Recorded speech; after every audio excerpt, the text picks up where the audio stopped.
My husband and his mother put our house only in his name because I'm temporary. They thought I'd leave with nothing. In court, I showed the prenup, and his mother went silent. I stand at the bedroom door, holding the documents in my hands. The paper trembles because my hands won't obey me. On the first page, I see the address of our house, Oak Street, 38, and below, where there should be two names, there is only one, Ethan Moreland. Only him. I'm not there. The date of re-registration is a month ago. A month ago, when I woke up every day at 6 in the morning, made breakfast, cleaned this house. A month ago, when I still believed we were a family, muffled voices come from the living room. I recognize my mother-in-law Vivian's voice, sharp, confident, and my husband Ethan's voice, quieter, obedient. They're talking about something, and I move closer to the door. My heart is pounding so loudly that I think they're going to hear it. "Well, now everything is secure," Vivian says, and I hear satisfaction in her voice. If she decides to leave, she'll leave with nothing. I hold my breath. "Mom, maybe this isn't right?" Ethan's voice is uncertain. "She's your wife." "Wife?" Vivian interrupts him sharply. "Ethan, are you stupid? Women marry for money, for property. She's been living here for free for 4 years, eating our bread. This is family property, and she's temporary. I bought this house with your father. It's our blood, our labor. She's a nobody here. Temporary." She called me temporary. I step back from the door. My legs can barely hold me. My hands are shaking. The documents fall to the floor. I quickly pick them up and climb the stairs to my room. Ethan's and my room. Although now I'm not so sure it's ours anymore. I sit on the bed and stare at the ceiling. 4 years. I've lived in this house for 4 years. 4 years of cleaning, cooking, putting up with Vivian's cutting remarks. 4 years of thinking I was building a family. I'm 27 years old, but right now I feel like I am 100. I remember how it all began. My childhood was no fairy tale. My father left when I was 3. I hardly remember his face, only the smell of cigarette smoke and the sound of a door closing. And my mother, Laura, raised me on her own.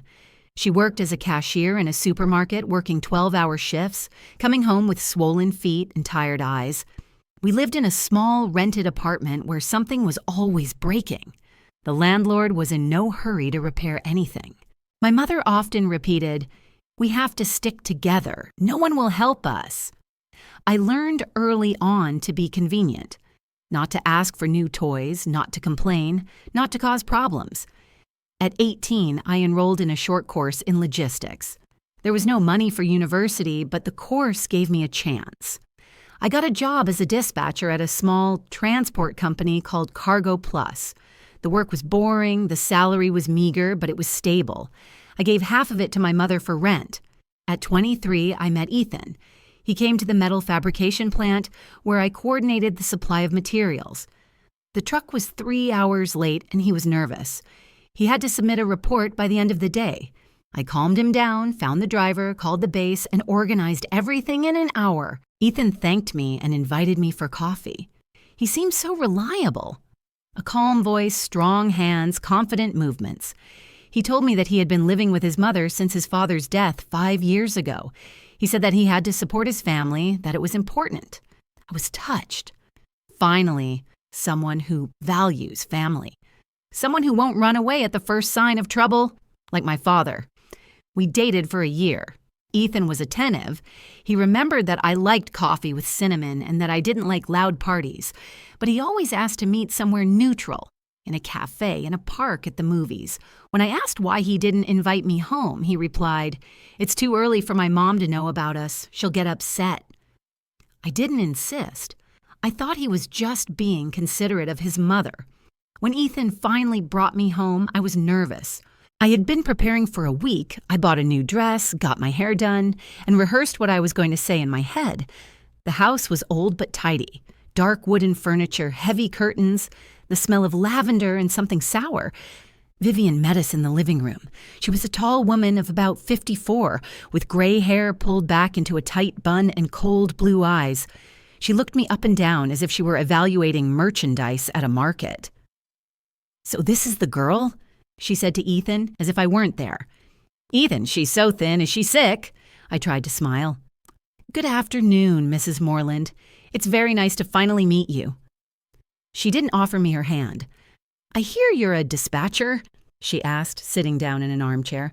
"Not a very important job, I suppose?" Ethan interjected. "Mom, Grace is very responsible. She has a great job." Vivian snorted. Well, well. Sit down. I've made lunch." Lunch was hellish. Vivian kept asking pointed questions. "Is your mother still a cashier? Where's your father? Oh, he left?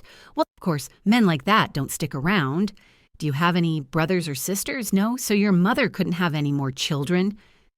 I swallowed the insults one after another, smiled, and tried to be polite. Ethan was silent, eating his soup, not interfering. As we were leaving, I asked, "Is your mother always like this?" Ethan sighed. "She's just nervous. After Dad died, she found it hard to trust people. Give her time, she'll get used to it." But she didn't get used to it. Even after the wedding. The wedding was modest. 20 guests, an inexpensive restaurant on the outskirts of town, a simple white dress I bought at a regular store. Vivian sat with a sour expression on her face all evening. When Ethan asked her to dance, she refused. "My knees hurt. Dance with your wife." My mother tried to get Vivian to talk, but to no avail. My mother-in-law answered in monosyllables, looking at her watch as if waiting for it all to end. There was one strange moment before the wedding. The notary who was processing our documents, an acquaintance of my mother's, suggested that we sign a prenuptial agreement. "It's just a formality," he said, laying out the papers. "But just in case, it's better to specify that all property acquired during the marriage is joint property." Ethan was surprised. "Why? We trust each other." The notary smiled. "Trust is good, but the law is better. Sign it. It won't change anything if you're together forever." We signed it. I didn't even read the text. I was ashamed that I could even suspect Ethan of anything bad. We put a copy of the contract in a box with other papers and forgot about it. After the wedding, we moved to Vivian's. "Temporarily," Ethan said, "until we save up for our own place." The house was large, with 3 bedrooms, but Vivian said, "I'm keeping the master bedroom for myself. This one will suit you." She pointed to a small room on the 2nd floor. For the first 2 years, I tried to be the perfect daughter-in-law. I woke up at 6 in the morning, made breakfast for everyone, cleaned the house, did the laundry. Ethan left for work at 7 in the morning, and I left at 8. In the evening, I would return at 6 and Ethan at 7. Vivian would sit at home all day watching TV shows, but she didn't clean. "My back hurts," she would say. "I can't do what I used to." I would make dinner. Vivian would always criticize me. "The soup isn't the way I taught you to make it. The meat is overcooked. The potatoes are undercooked." Ethan was silent, ate, then went to watch TV with his mother. After dinner, I washed the dishes, cleaned the kitchen, and prepared for the next day. I remember one disappointing moment. 6 months ago, I tried to talk to Ethan about children. We were sitting in the kitchen late at night. Vivian had gone to bed. "Ethan," I said cautiously, "we're 27 and 32 years old. Maybe it's time to think about having a baby." He put down his fork. "Now is not the time. My job is unstable. I could get laid off." "But you said that a year ago," I reminded him. "And 2 years ago, too." He got annoyed. "Grace, don't pressure me. When the time is right, we'll talk." I fell silent. But later that night, I couldn't sleep and went to the kitchen to drink some water. Passing Vivian's room, I heard them talking. The door was ajar. "Is she talking about the baby again?" Vivian asked. "Yes," Ethan replied. "But I'm not ready. What if she gives birth and then leaves?" "A child is a responsibility." "That's right," Vivian agreed. "Don't rush into it. First, see if she's even fit to be a mother." Then I realized there would be no child, ever, because Vivian wouldn't allow it. Another pain. Christmas 3 years ago. I wanted to invite my mother to dinner. Laura had seen me so rarely since I got married, but Vivian flatly refused. This is a family holiday, only for family. I said, but my mother is family too. Vivian looked at me coldly. No, she's not a Moreland. Ethan was silent. He didn't defend me. My mother spent that Christmas alone in her cold apartment. I called her late at night and cried into the phone. Honey, she said quietly, if you're unhappy there, leave. I'll always take you back. But I didn't leave. I was ashamed to admit that I had made a mistake, that I had married the wrong man. A year ago, my mother died. Pancreatic cancer. It took only 3 months from diagnosis to death. I spent those months between work, the hospital, and home. Vivian never once asked how my mother was doing. She didn't come to the hospital. She came to the funeral in a dark dress, but with an expression on her face as if she were bored. After the service, I heard Vivian say to Ethan, well, at least now she won't distract your wife from her family. I cried that night in the bathroom so no one would hear me. Ethan knocked on the door. Are you going to be long? I need to go in. After my mother's death, I received an inheritance. $15,000. Not much, but for me, it was a fortune. Ethan suggested, let's invest this money in renovating the house. It's our home. We need to make it better. I agreed. It seemed to me that this was a step towards something together. If we renovated the house together, maybe it would finally become truly ours. I transferred the money to Ethan's account. We renovated the kitchen and bathroom and repainted the walls in the living room. I put up the wallpaper myself, and Ethan helped in the evenings after work. 2 months ago, Ethan suddenly said, you know, we need to get the paperwork done for the house so that everything is fair and transparent. I was delighted. Finally, we would become full-fledged owners together. But Ethan never mentioned it again. 3 days ago, I was looking for insurance papers after a minor accident. Ethan had cut off another car, and we had to fill out forms for the insurance company. In his desk drawer, I found new documents. The house had been re-registered, only in Ethan Moreland's name. The date was a month ago, and now I'm sitting on the bed holding these papers, and I realize I've been deceived. I've been used, and now they want to throw me out. I pick up the phone and dial my friend Claire's number. My hands are shaking so much that I can barely press the buttons. She answers on the 3rd ring. Hi, how are you? My voice is shaking. Claire, can you come over? It's urgent, please. She hears something in my voice. I'm on my way. 10 minutes. I sit and wait. I remember the contract we signed before the wedding, the same contract that seemed like such a silly formality. Where is it now? In my mother's box of papers? In the closet? Claire arrives quickly. We sit in the kitchen. Ethan and Vivian have gone to bed. I tell her everything. She listens, her face hardening with every word I say. When I finish, she pounds her fist on the table. Bastards. I told you that old snake hates you, I cry. I thought if I was good enough. Claire hugs me. Stop it.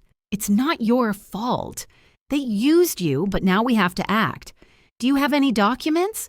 Anything that proves your rights? I remember. The prenuptial agreement. We signed it before the wedding, but I didn't even read what was in it. Claire straightens up.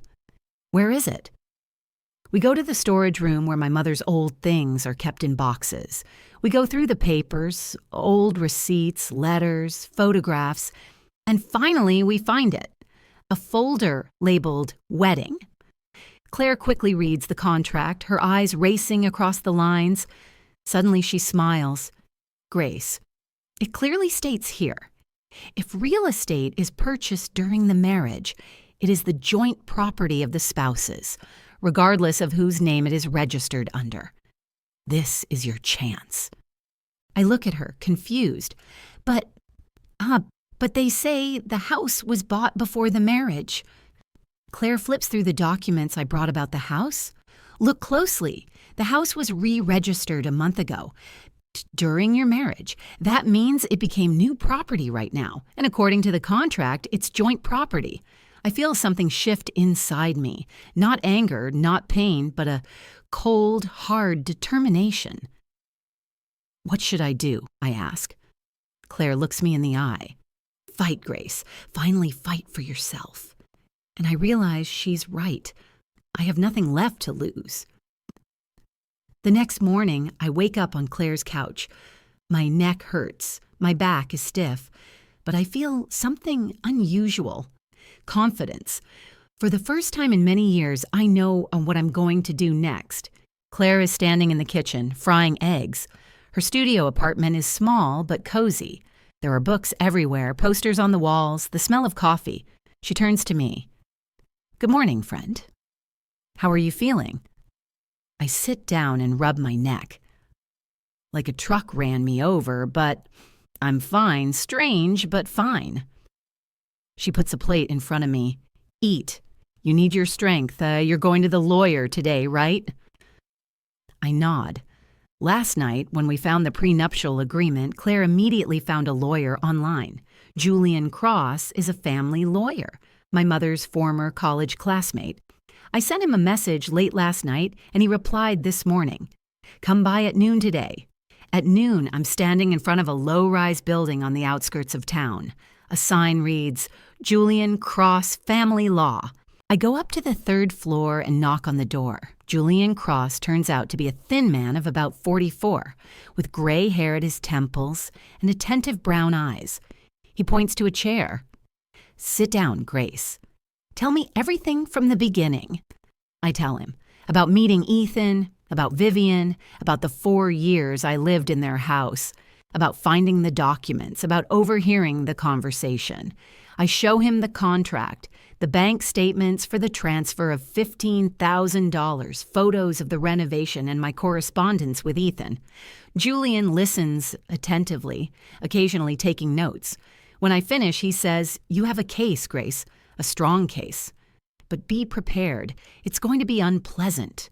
They'll hire a lawyer who will claim that the house is Vivian's premarital property, that the transfer was a gift to her son, that you have no rights." I feel fear creeping down my spine. What if they win? Julian looks me in the eye. "Then you'll really walk away empty-handed. You'll lose time, money on my services, faith in justice. But," he smiles, "I won't let them win. The law is on your side. The question is, do you have the courage to see it through to the end?" I straighten up. "I do." "Then gather all the evidence you can," Julian says.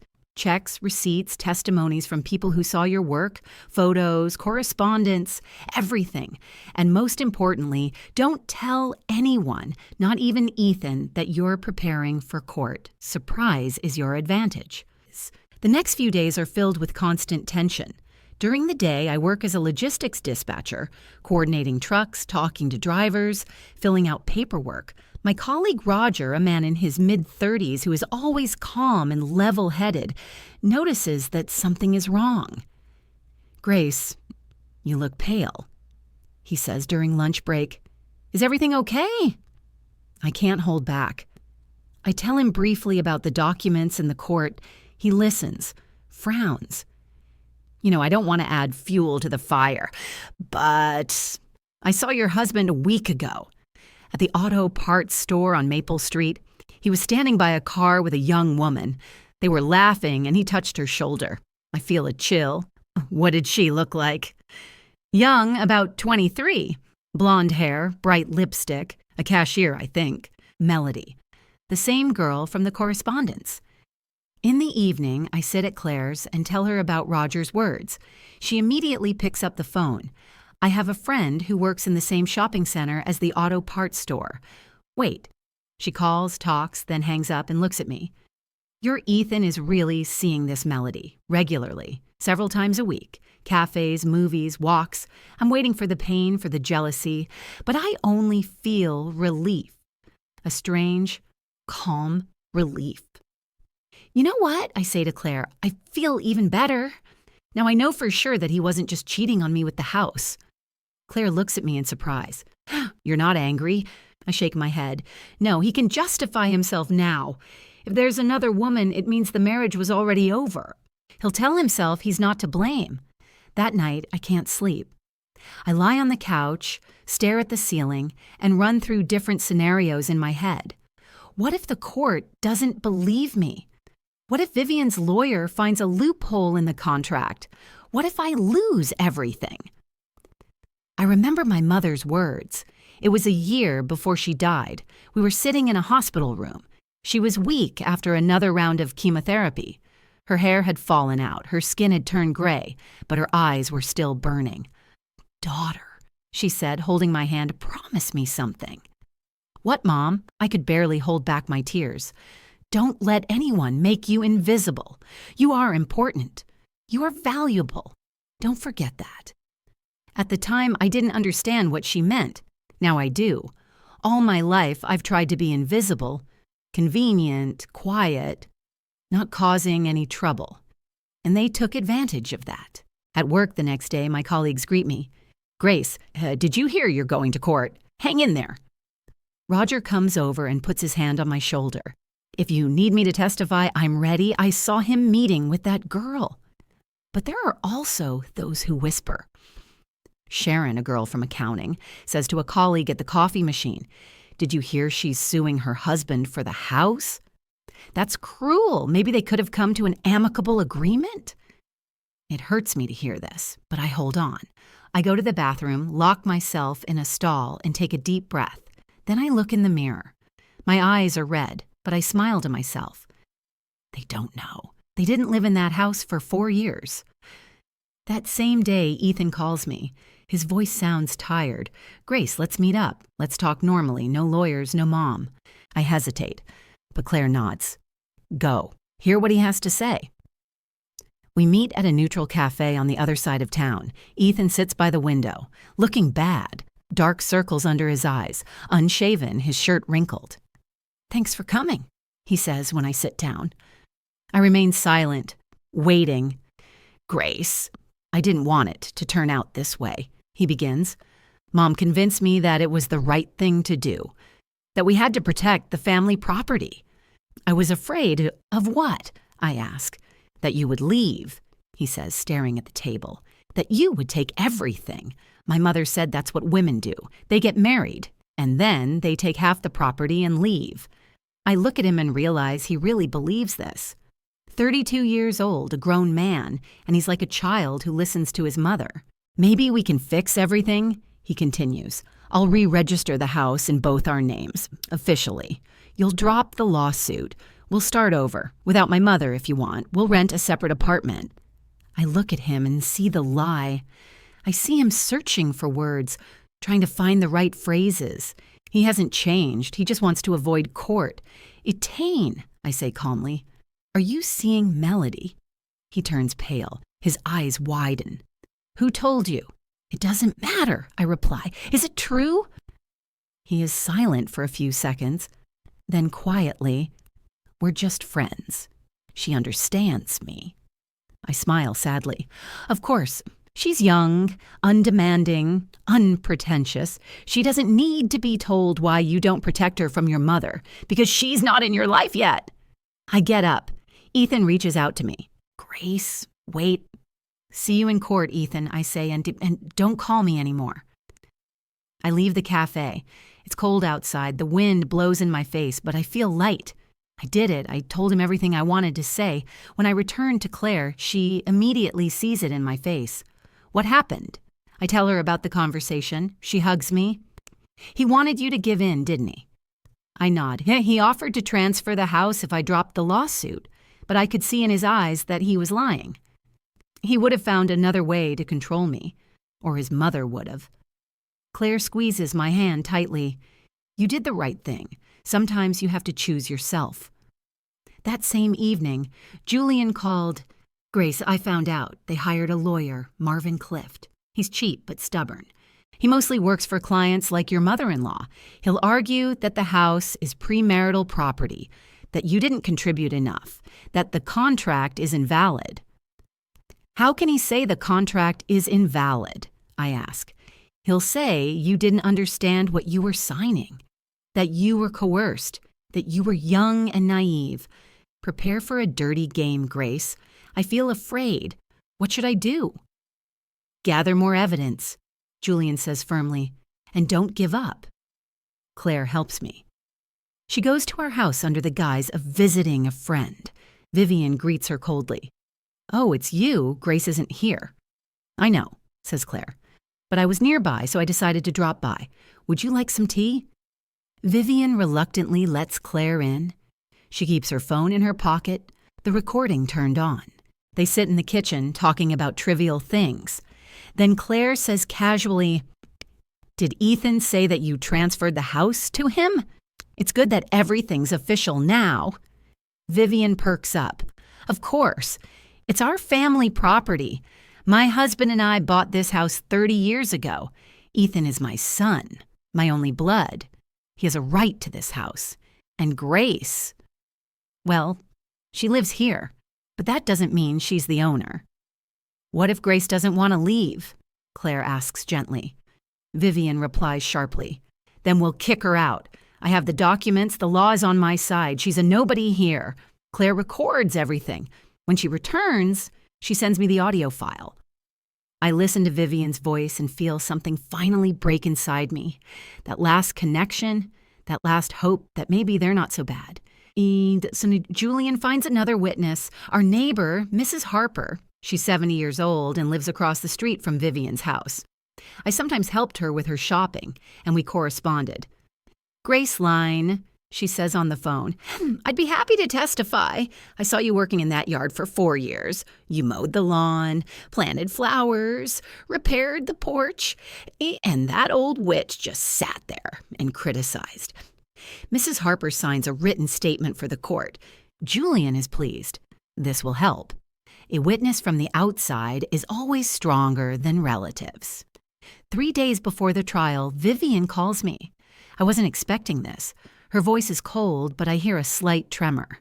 Grace, it's me. I remain silent. I want you to know that you're making a huge mistake, she continues. This house is my life. My husband and I spent 30 years building it. You have no right. I have the right, I interrupt calmly. I invested my time, money, and labor. I was part of this family. But you decided that I was just a temporary problem. Her voice rises.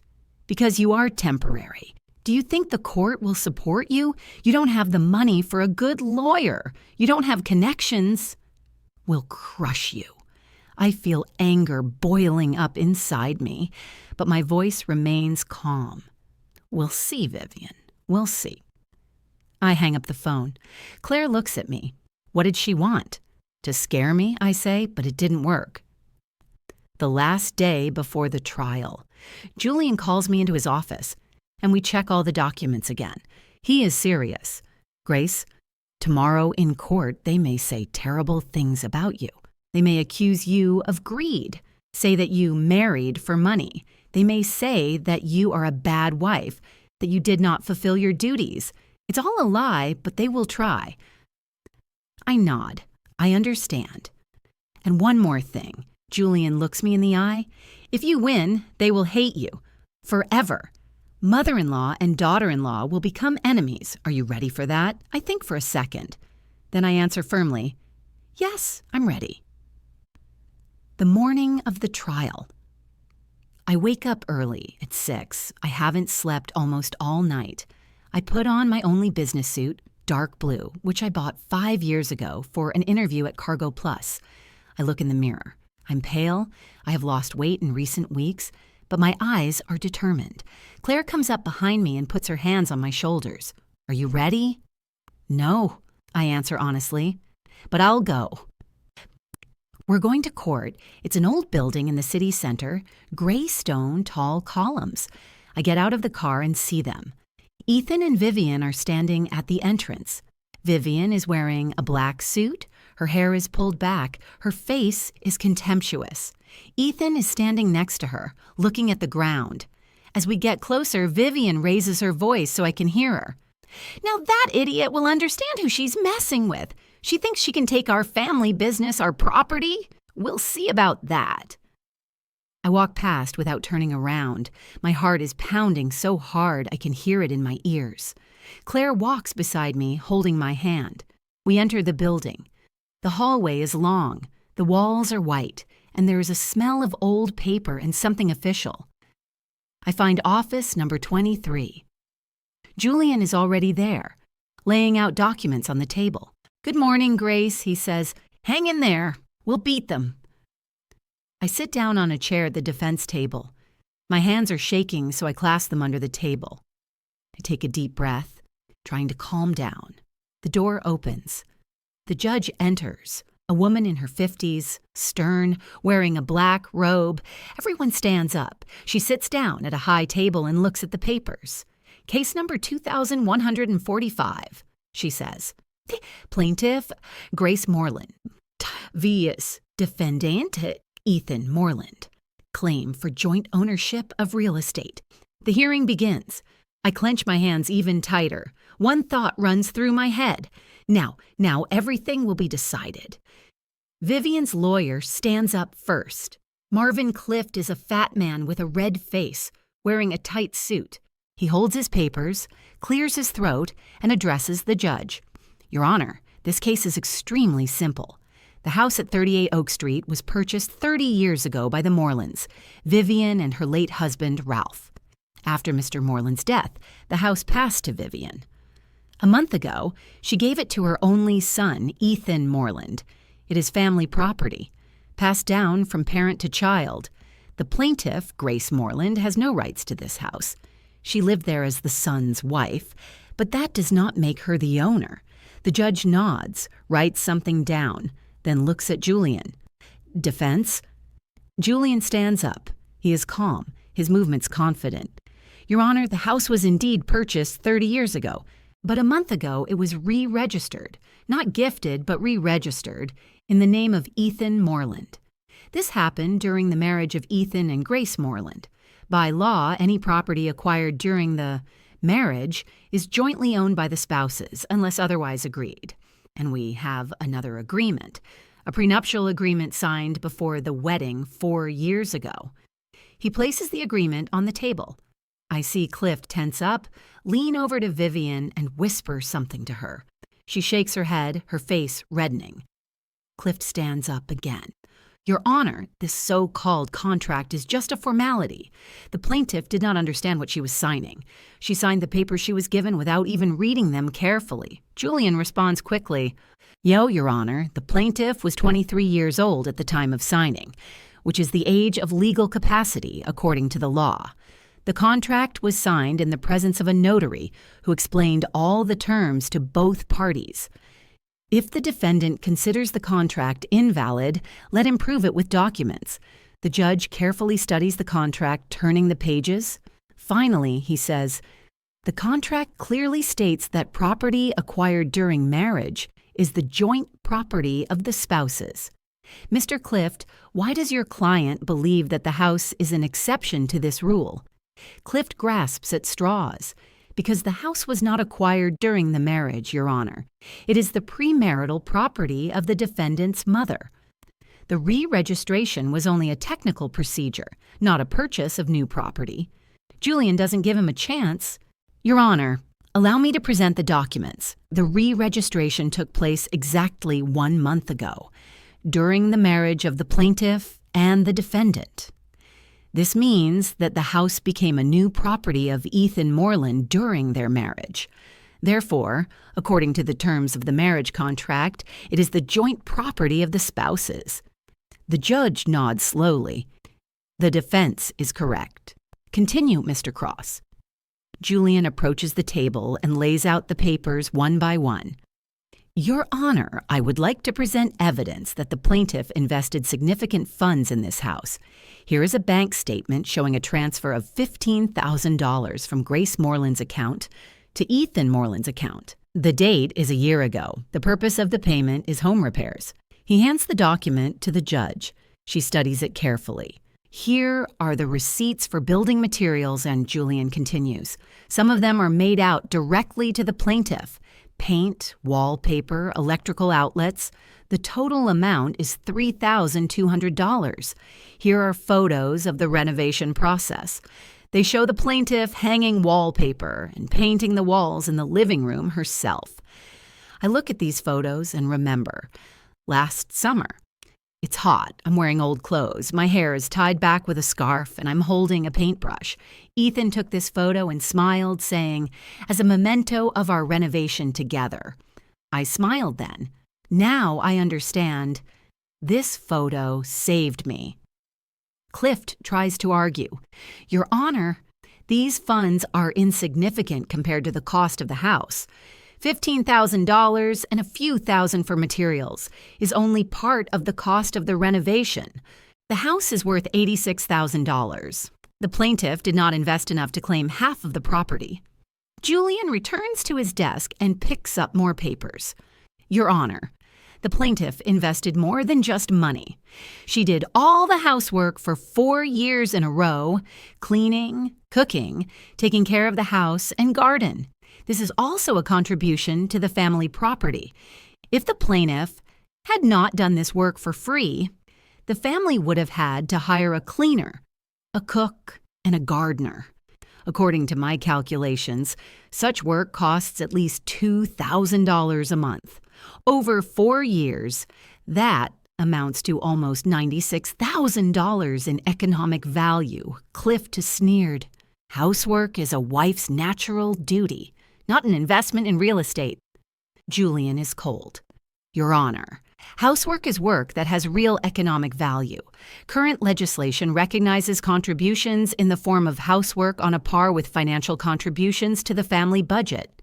The judge writes something down. I see her nodding in agreement.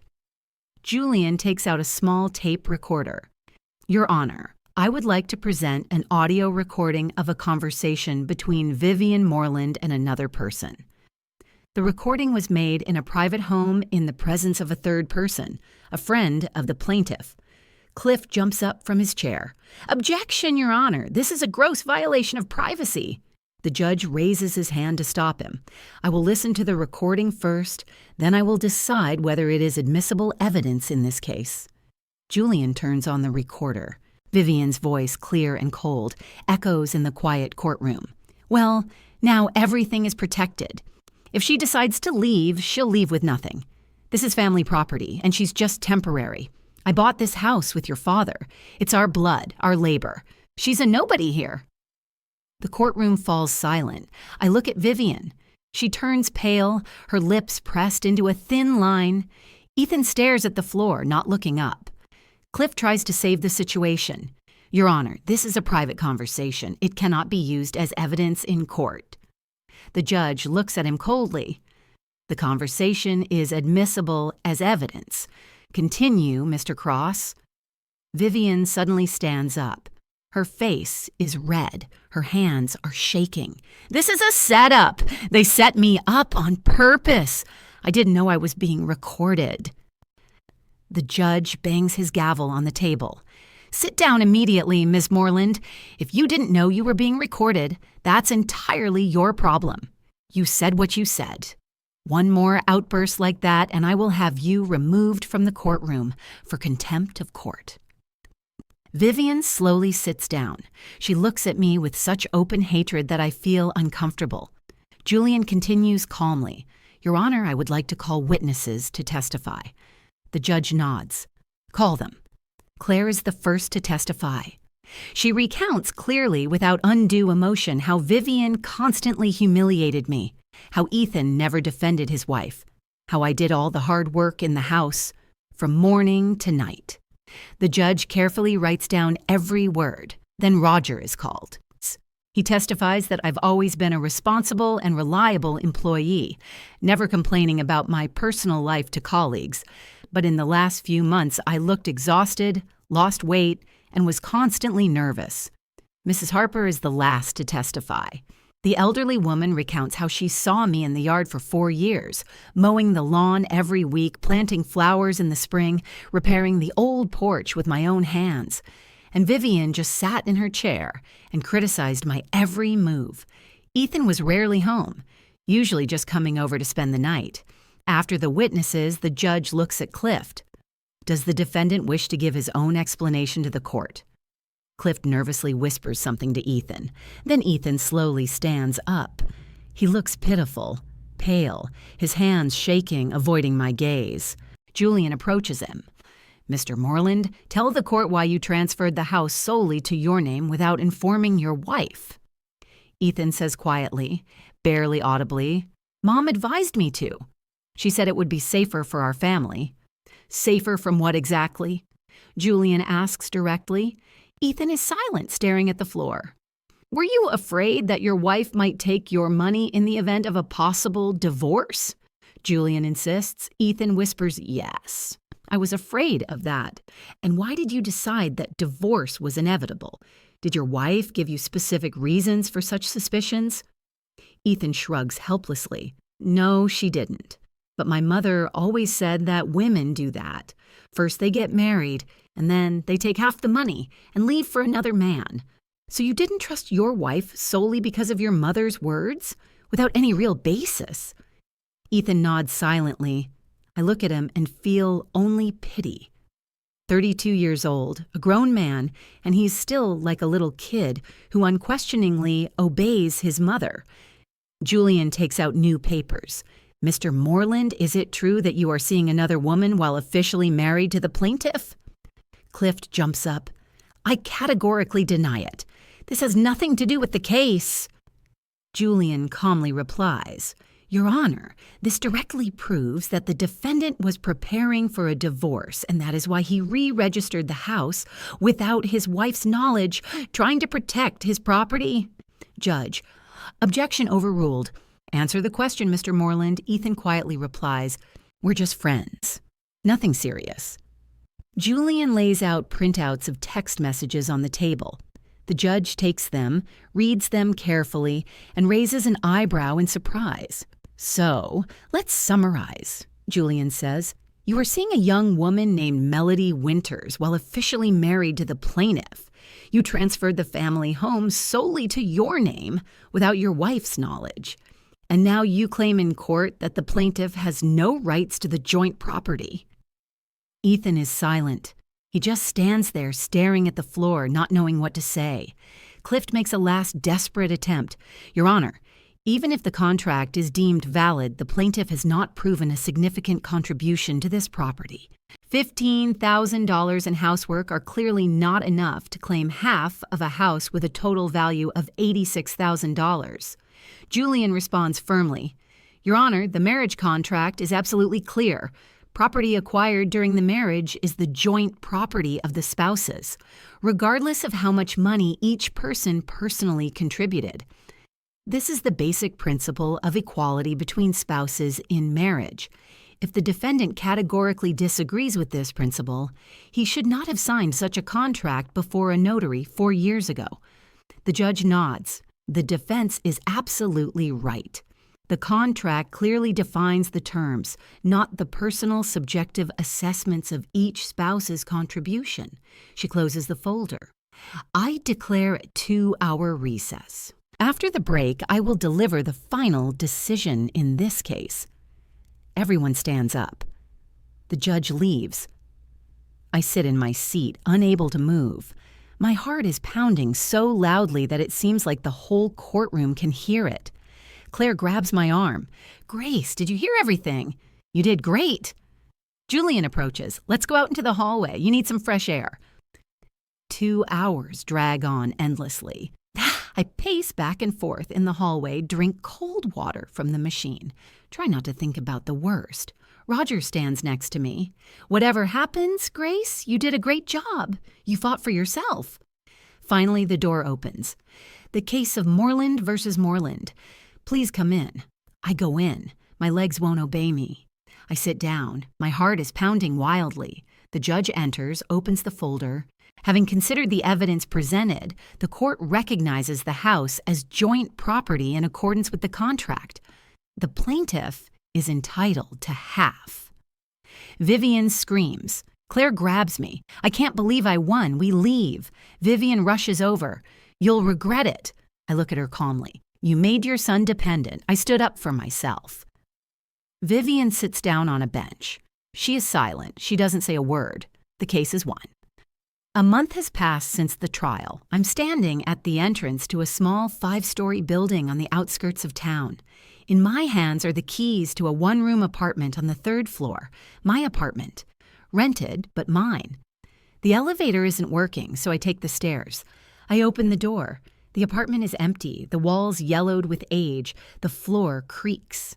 But when I close the door behind me and find myself in this silence, I feel something unusual. Freedom. No one will tell me that I didn't cook dinner right. No one will criticize how I folded the towels. No one will whisper insults behind my back. I filed for divorce and am no longer married. The first payment from Ethan came 2 weeks after the trial, $20,000. He has to pay the remaining $23,000 over the next 5 months. Julian said Ethan sold his house to pay me off faster.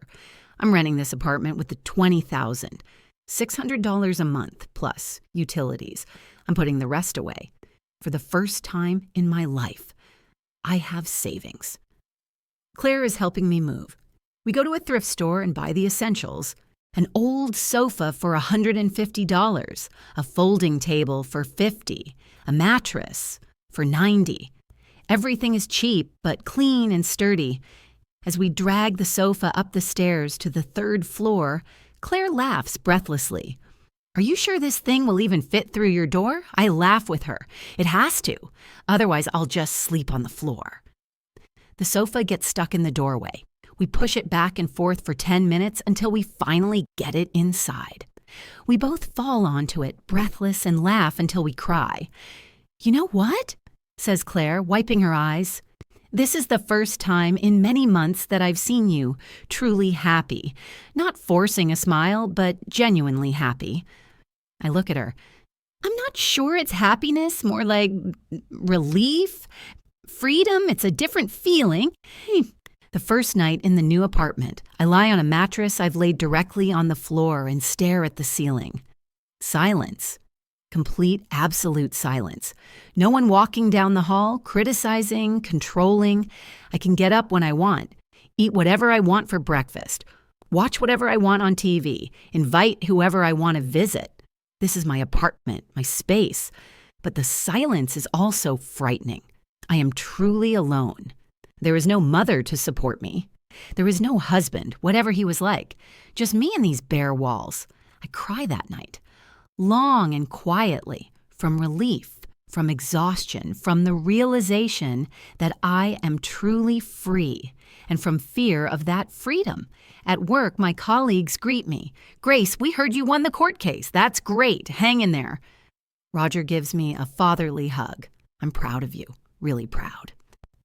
Even the logistics director, Mr. Davis, stern, bald man in his 50s, who rarely praises his subordinates, calls me into his office. "Grace, I heard about your situation.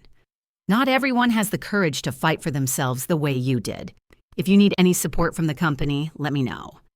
I thank him, surprised. Mr. Davis has never been particularly warm or emotional, but there are those who whisper behind my back. Sharon, a girl from accounting, 30 years old, married with 2 children, talks to her colleague by the coffee machine. I overhear them as I walk by. "Have you heard about Grace? She sued her husband and his mother for the house. That's cruel, isn't it? Maybe they could have come to an agreement without going to court." The other girl replies, "Well, if he transferred the house without her knowledge, then it's his own fault. But it's still unpleasant." It hurts to hear this. I go to the bathroom, lock myself in a stall, breathe deeply, and try not to cry. Then I look in the mirror. My eyes are red, but I smile to myself. They don't know. They didn't live in that house for 4 years. They didn't endure what I endured. 3 months after the trial, I received the full amount from Ethan, $43,000, all the money at once. Julian calls. "Grace, Ethan sold the house and paid you the full amount. The money is in your account." I sit on the couch and look at the bank statement. $43,000. It's the most money I've ever had, and it's mine, all mine. I make a decision. I want to buy my own apartment. Not rent, but buy, so that no one can say to me, "Oh, it's not yours." I look for options on the internet and call real estate agents. All the apartments are either too expensive or in terrible condition. One has mold on the walls, another has huge cracks in the ceiling. The third has electrical wiring problems that need to be completely replaced. Grace recommended a friend of hers, a man named Ricardo, saying he would help me find a good option. I tell him about my situation during our meeting. He offers, "I've been in construction for 15 years. I can see the hidden problems that agents try to cover up. As a friend of Grace's, I can help you find an apartment, just like a friend of Grace's." I hesitate. I don't want to burden anyone, but he insists. I like to help, and it's not that hard. I agree. We look at several apartments together. In the first one, Ricardo knocks on the wall and shakes his head. There was an unauthorized remodel here. The load-bearing wall has been weakened. It's dangerous. It could collapse.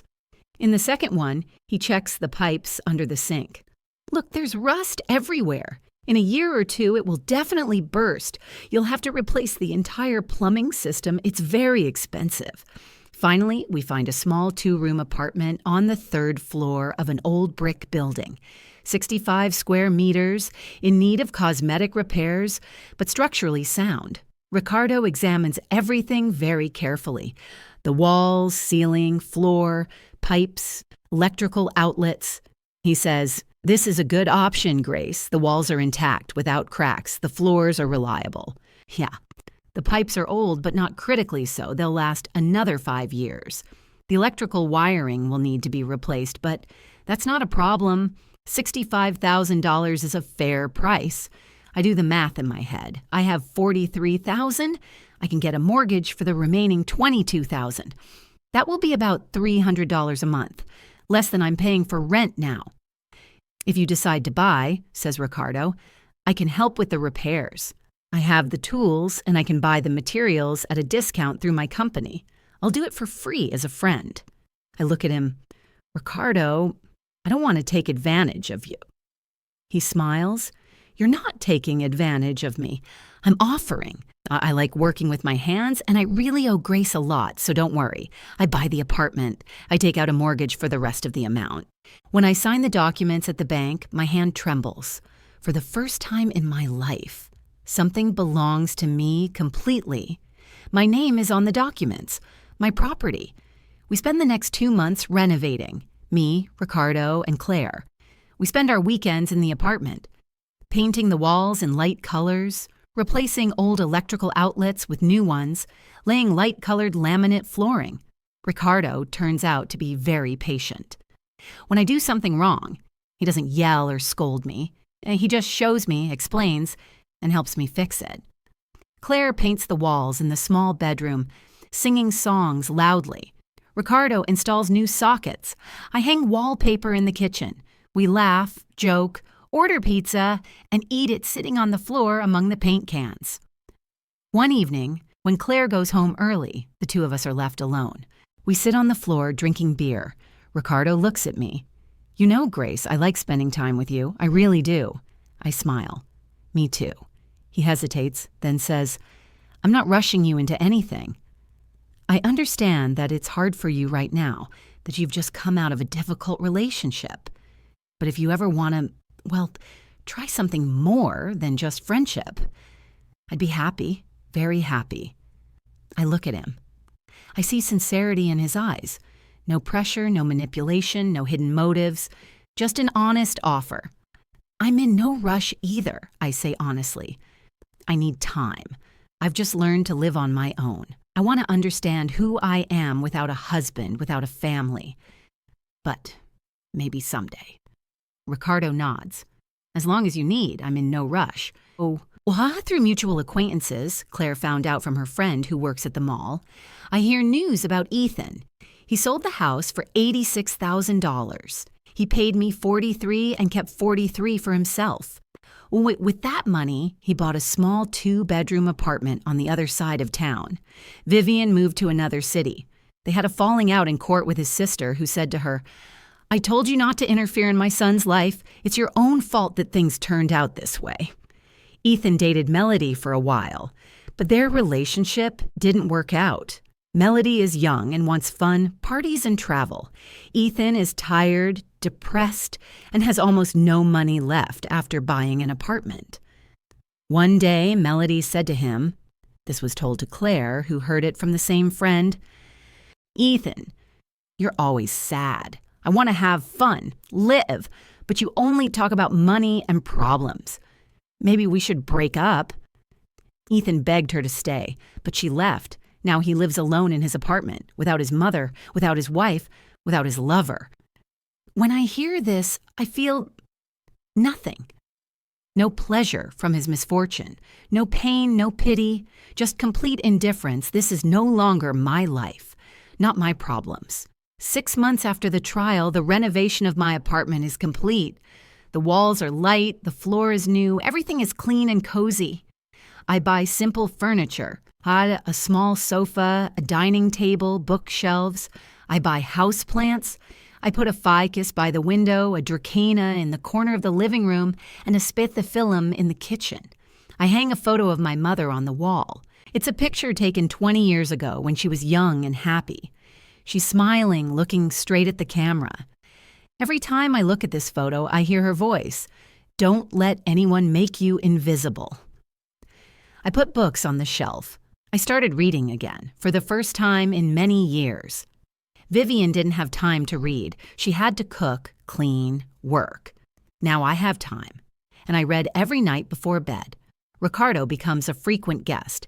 He comes 3 or 4 times a week. We cook dinner together. He knows how to make wonderful pasta carbonara, and I'm learning from him. We watch movies while sitting on the couch. We talk about everything. Work, the past, dreams. He doesn't insist on anything serious. He doesn't ask, are we together or not? He's just there, and I like it. A year has passed since the trial. I'm standing on the balcony of my apartment again, holding a hot cup of coffee. Dawn is just beginning. The sky is slowly brightening, the first rays of the sun touching the rooftops. The city's still asleep, but I'm awake. I love these quiet mornings when I can just stand here and think. Ricardo is stirring in the bedroom behind me. He stays with me 3 or 4 times a week, but he still has his own apartment. We don't live together officially. I need my own space. He comes out onto the balcony and hugs me from behind. "Good morning." Still awake? I smile. I'm thinking that sometimes you have to lose everything to find yourself. A year ago, I thought I was broken. Now I understand. I was liberated. He hugs me tighter. You liberated yourself. You had the courage to leave. A few months ago, Ricardo asked me to move in with him. I answered honestly, "I'm not ready, Ricardo. I need time. I need my own space, a place where only I make the decisions." He wasn't offended. He just nodded. "I understand. Take as much time as you need." That's one of the things I love about him. He doesn't demand. He doesn't control. He just accepts me for who I am. There's another promotion at work. Mr. Davis calls me in. "Grace, I need a logistics manager. You'll lead a team of 5 dispatchers and coordinate large international shipments. The salary is $4,000 a month. Are you in?" I can't believe it. That's twice as much as a year ago. Mr. Davis smiles. "You've earned every penny. You've changed in a year. You've become a leader. You used to hide in the shadows. Now you are confident and strong." A few months later, a large client, an international construction company, approaches me. They need coordination of deliveries from Canada, Mexico, and the United States. Different customs rules, time zones, complex routes. This is the most difficult project of my life. I work 12 hours a day, but I manage. When the project is completed, the client leaves a review. Grace Moreland is the best coordinator we have ever worked with. Professionalism, responsibility, attention to detail. I feel proud, real pride in myself. I did it myself. One day, I accidentally run into Ethan on the street. He's standing at a bus stop. When I see him, I almost don't recognize him. He's aged, lost weight, and has gray hair at his temples. Then he's wearing an old jacket and worn-out sneakers. "Hi, Grace," he says quietly. "Hi, Ethan. I'm sorry for everything. Mom convinced me and I was weak." I look at him calmly. You're a grown man. You made your own choice. He nods. I realized it too late. Melody left. Mom hardly speaks. I'm alone now. I feel sorry for him. You have a chance to start over, go to therapy, understand yourself, learn to trust. You're still young. He asks, "Are you happy?" I think for a second. I don't know if I'm happy, but I'm free, and that's more important. The bus pulls up. Bye, Grace. I wish you all the best. You too. Live your life at last. He gets on. I watch the bus drive away. I feel a sense of closure. The last page of that chapter has been turned. Soon after, Vivian calls me. Early in the morning, of course. "Grace, I need to talk. Ethan is unhappy. Maybe you could try again?" I respond calmly. "No, Vivian, we can't. You took my son away from me. No, you pushed him away yourself.